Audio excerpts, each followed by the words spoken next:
Sen yaratgan olamu inson go'zal, sen yuborgan Mustafa Qur'on go'zal, sen buyurgan har amal iymon go'zal, ruhlari ichra sunganing vijdon go'zal. Bu go'zalliklar jamolingdan sening. Har ishing, har so'zu ahkoming buyuk, hem jazoing hamda inoming buyuk. Qilganing insonga ikroming buyuk, jannatingdek dini isloming buyuk. Bu buyukliklar jalolingdan sening.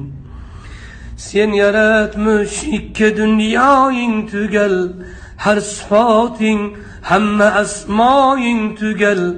Barcha manglaylarda imloing tugal, dillar ichra chekkan imzoing tugal. Bu tugalliklar kamolingdan sening.